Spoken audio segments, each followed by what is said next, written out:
North, the high school that I cover, our boys, they actually, I think state is this week. Yeah. I'll have to double check. But they're playing the state tournament, which is pretty cool. And right before school ended, I get 5 baseball boys come in, and it's like, all right, what do you need? They're like, I just feel tight, shoulder feels stiff. And so it's like, all right, I'm gonna pop T-spine, gonna pop ribs, gonna pop neck. How's that feel? Feels pretty good. I'm gonna check the shoulder. Lat looks a little tight, okay? So I could sit there, I could do a pin and hold kind of stretch deal, or you can do something like what we're about to do here, okay?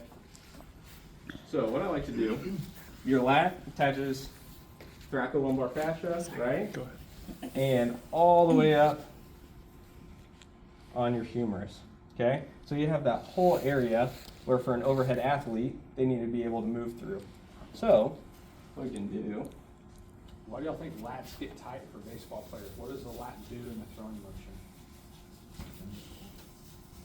Rotates downward, yep.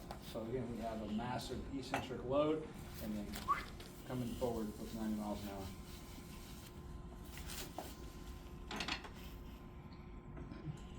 all right, so starting out here,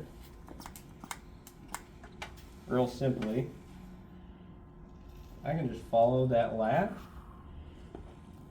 up and down if I want. And he's like, that feels amazing. Oh, yeah. And you can see it's already turned a little red, right? Which isn't a big deal, but for him, I'm gonna back off just a little bit. And again, there is some no pain, no gain, but if it's really uncomfortable, then it's probably just gonna make it more tense and hurt more. So, you can get a little bit of this. These are fun. Okay, all right, so now, bring the arm down, and what I want is I want you to reach that arm up for me, just like that, and back down, okay? There you go. And all the way up. Good. Back down. All the way up. Good. And back down. Cool? Relax. Rotator cuff, slat tears, all those things.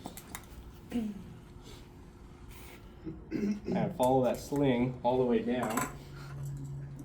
Sometimes it's not just the GHJ, which we by and large just crank on. It could be, maybe a scapular mobility issue or something that attaches to the scapula that just isn't allowing them to raise upward. And what Riley's doing is if this lat becomes more free, what happens to the rotation of the scapula and the glenoid? It allows it to get into a more advantageous position so that it isn't causing impingement, post-op rotator cuff, slat tear, impingement, whatever. And you can work that whole sling. You could even get the same player into doing like a bird dog, for example, all right? Kind of work the muscle at the same time. Good. Yeah, relax.